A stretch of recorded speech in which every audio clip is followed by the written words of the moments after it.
Welcome to the Genuinely You podcast channel, which is packed with advice and tips on how to live your life with purpose. Do you wish you felt happy and fulfilled? Are you feeling stuck, wishing things could be better? Are you ready to take some action and create the life you want? To start living an empowered life, you need to recognize and make full use of the power and freedom that comes from being genuinely you. Your host is Gina, a #1 best-selling author whose whole life has been about supporting people to achieve personal empowerment, helping people just like you recognize that they can. Hello there, it's Gina Gardner here, and I'm really pleased to be joining you on Passionate World Radio. Today, Rachel and I are going to be exploring the theme of inspiration. It's an interesting concept, isn't it, inspiration? And it's one that actually is going to mean very different things to different people. Certainly will. But what is it? I mean, it's a question that is quite hard to define. And for me, inspiration is when there is something that bit extra that comes and gives you an insight or a change of thinking, or just makes you feel so at one with the world and with yourself, that it's something special, something intangible and yet very real. Yes. What about you?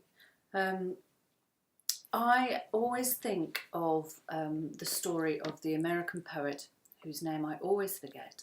She's a lady, and she spoke of inspiration in such a powerful way that it has really stuck with me, and that is that when she was out on the farm, her family had a farm, and she'd be out working in the fields, and she would feel a poem, inspiration for a poem, galloping at her like a horse. Goodness. And she would run to her bedroom, trying to keep ahead of this horse, grab a pencil and write it out. And she even described it as occasionally she was a bit slow, and the inspiration went through her and carried on, and she would reach out and grab it and pull the horse back by its tail, and this is the bit that makes my hair stand on end. She would describe how the poem would come out backwards.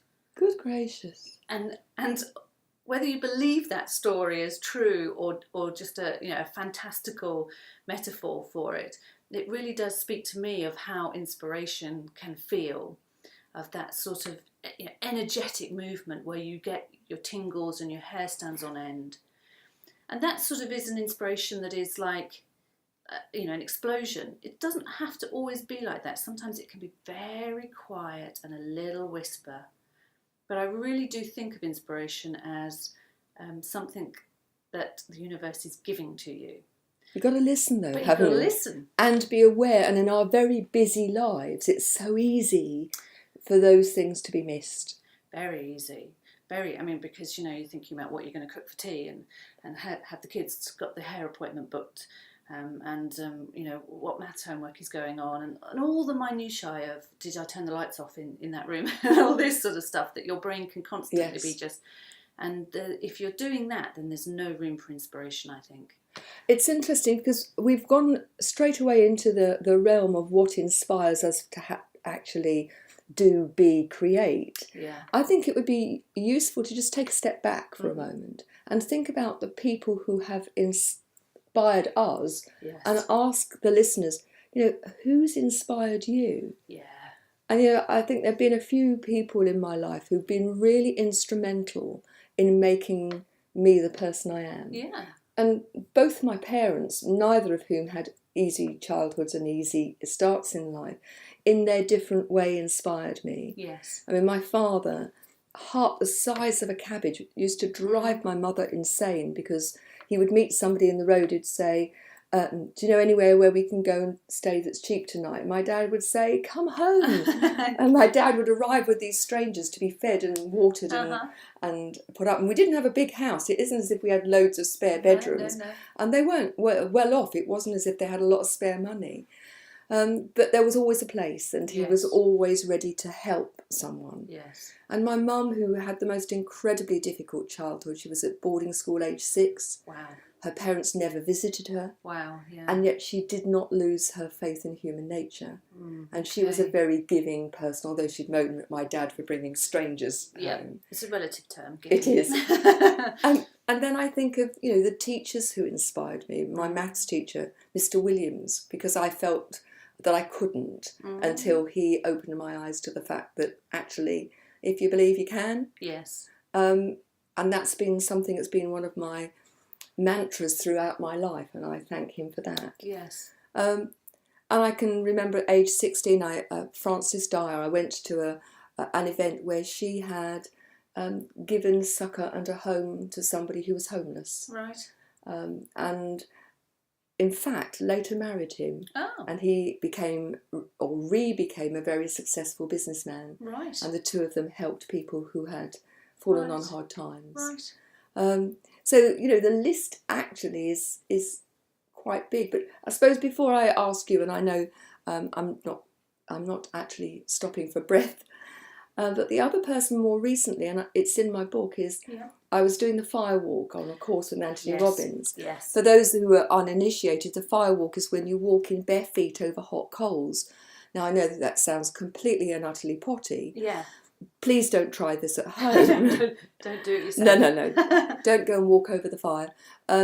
However, if you are in the right mindset, and there's a lot of preparation to get you into the right mindset, you can walk over hot coals in bare feet and be completely unscathed. Now, at the time, I could barely walk a few steps. Yeah. And so I was helped either side to walk across the hot coals.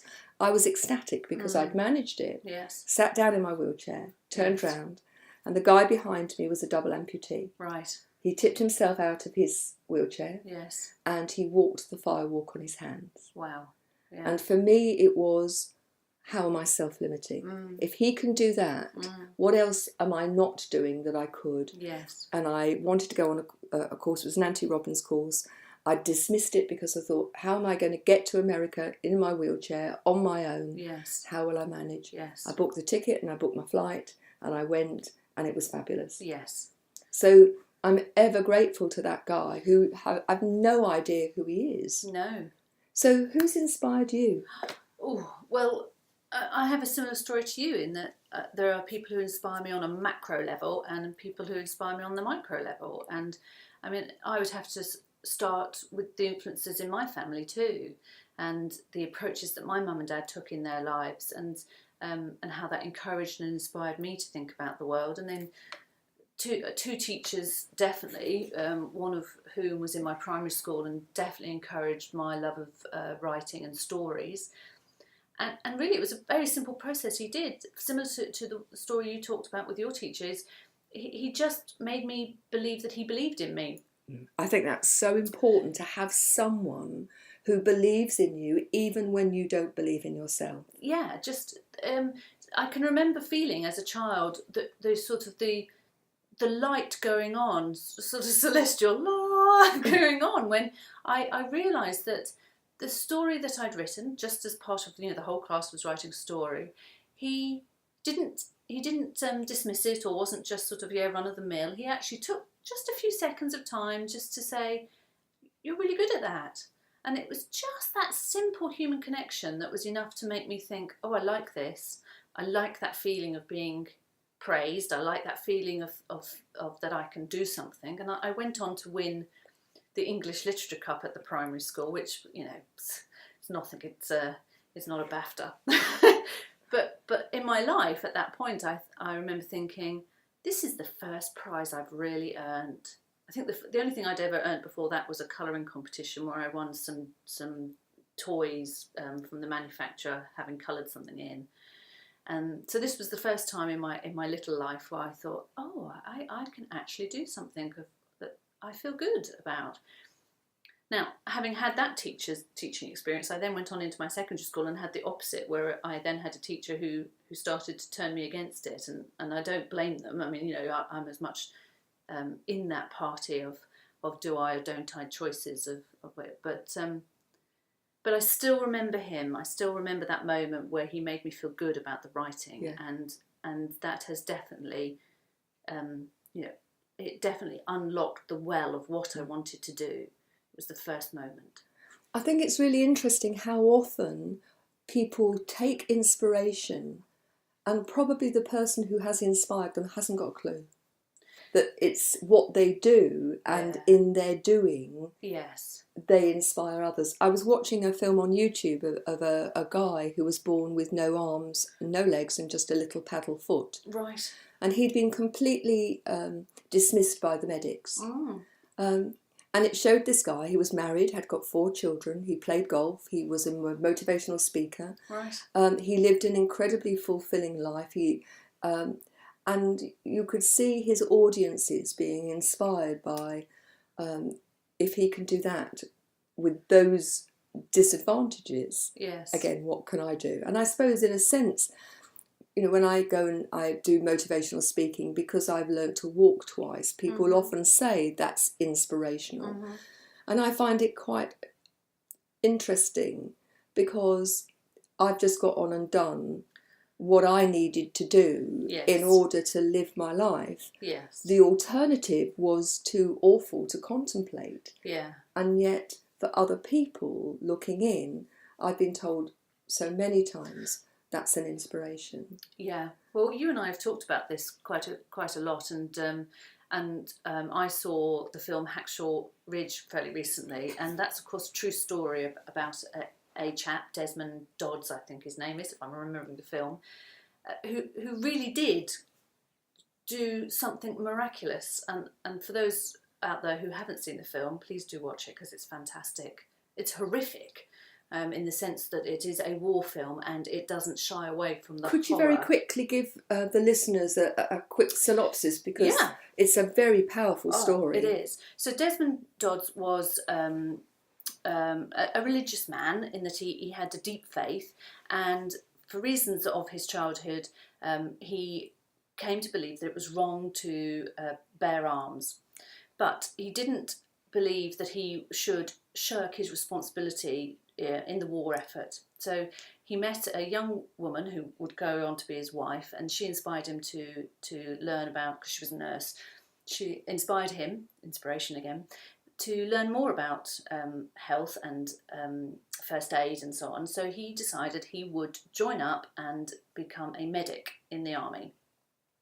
And he went through hell because obviously when they train you, they expect you to pick up a gun and to shoot with it. And he refused from day one in his training. He wouldn't pick up a gun. And the army were really quite horrible to him for obvious reasons. It's very threatening, isn't it, to be somebody standing outside of the norm.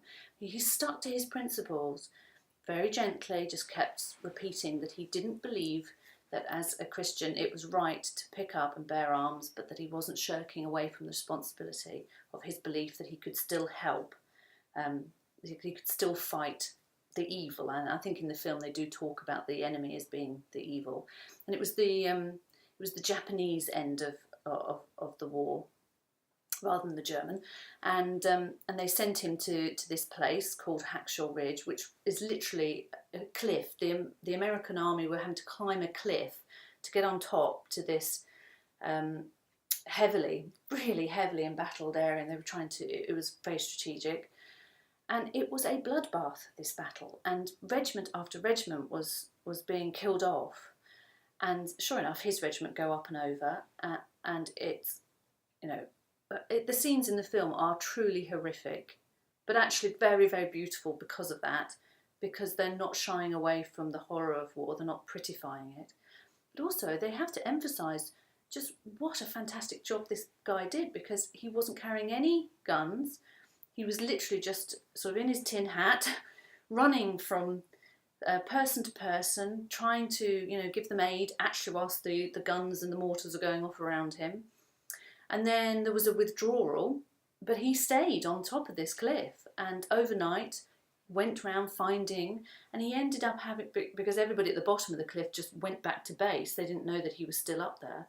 So he was lowering injured men down the cliff, lowering them down on a rope, got them to the bottom. He was still at the top.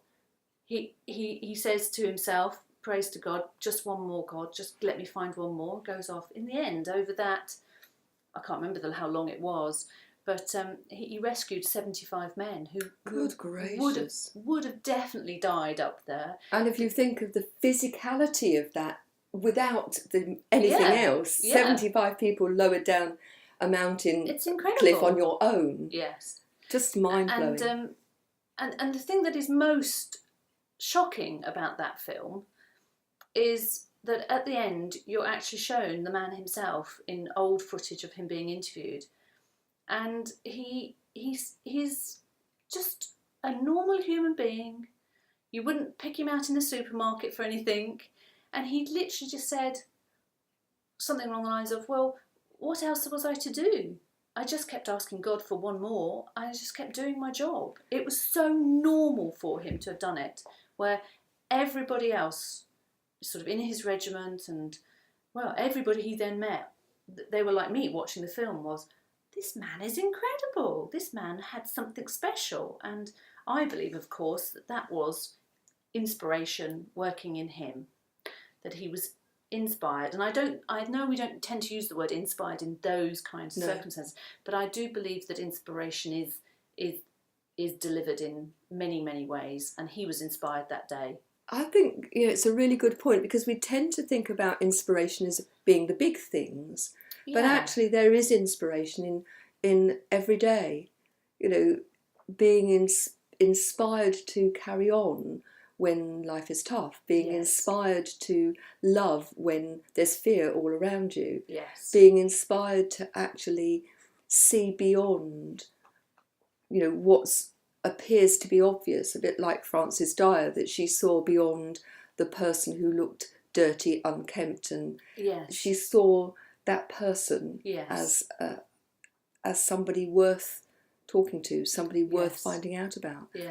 And I think we talk about inspiration and we tend to put it up on a pedestal, and I think it would be useful to actually look at the day by day inspirations that we pick up.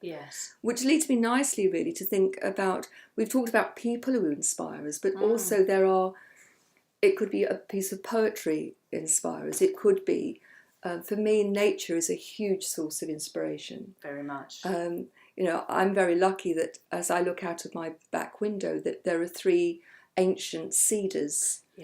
And people say to me sometimes, why don't you draw your curtains? And it's because I love to watch the moon come up behind them and travel through the branches.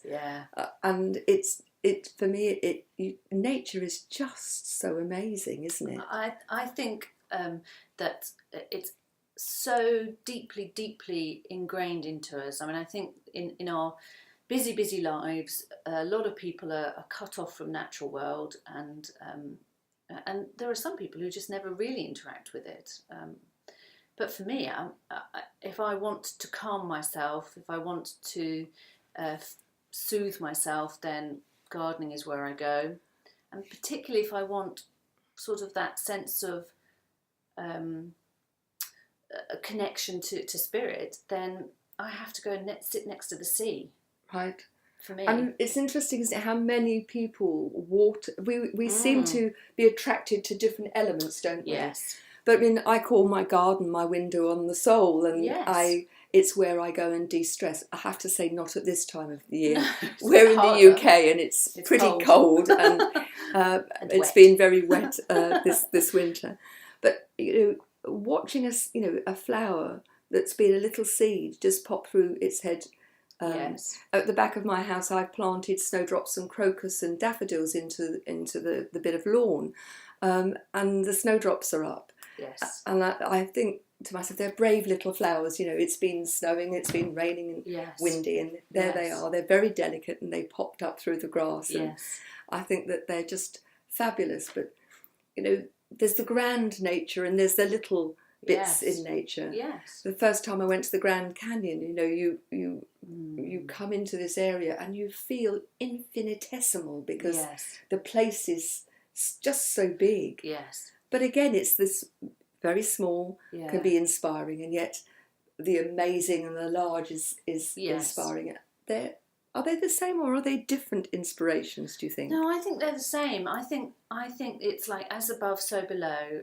I think that in the smallness, even down to the micro, there are the same methods, movements, energies as going on in the big. I mean, that you say about the little flowers coming through and how inspirational they are, because, you know, we've suffered a very cold winter, and yet here they are, beautiful, delicate flowers coming up.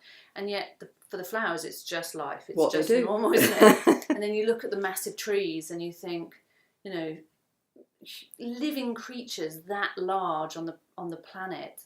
Oh, the planets. And so you start to connect to the sense of this sphere, and then you think, oh, spinning through this massive universe, and you look up at the stars and you think, gosh, you know, light coming from millions and millions of miles away, and you get the sense of your smallness. Certainly do. And for me, I can distinctly remember as a child actually having a sense of, why am I me? Why? And I got that by understanding that going through that thought process of, I'm but a tiny little speck. And although it sounds like slightly counterintuitive in the sense that the recognition of how small you are in the grand scheme of life could probably make you think, well, what's the point? Why bother?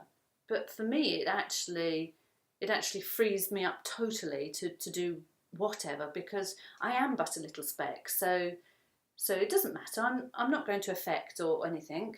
You know, it's not a massive job of, I am a big king and I have all this responsibility. I'm just a tiny speck in the universe. I'm going to challenge you, because one of my favourite proverbs is, if you think that you are small and you have little impact, think about spending the night in a room with a mosquito. I love that one. Because they love me. I'm Meals on Wheels for them. Yeah. And if there's a mosquito in the room, I know that if I don't get it, it's certainly going to get me. Yes. And I think one of the problems for us in our modern age is that so often people think, I am such an infinitesimal speck that I can't make a difference. And particularly when you see what's going on in politics and war-torn countries and famine and the destruction of the natural world by man, you think, I can't make a difference. Yeah. But I think we can. Yeah, I think my point... And I understand that you're coming from a different perspective. Yeah, only in the sense of saying, you know, if that mosquito knew what it does in the world, if it understood its long-term impact, maybe it would feel frozen.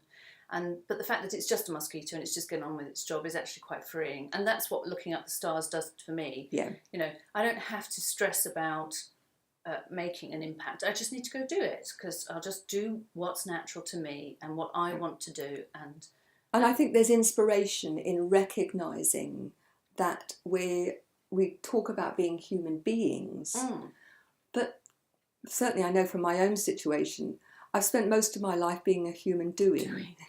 Yes. And so many of us are on the treadmill of doing that we lose sight of the fact that actually being us, having time. We talked right at the beginning of this about if you want the creative inspiration, you have to be still. Yes. You have to give yourself space. Yes. And another, I think it's from Tao, where he talks about the beauty of the jug is not, the usefulness and the beauty therefore of the jug is not in the clay that forms it, but is in the space inside it, because a jug without space is not very a jug. useful. No. So, and there's also the point that classical music, any kind of music actually, is made more beautiful by the spaces between the notes, rather than it just being like a piano falling down the stairs and constant.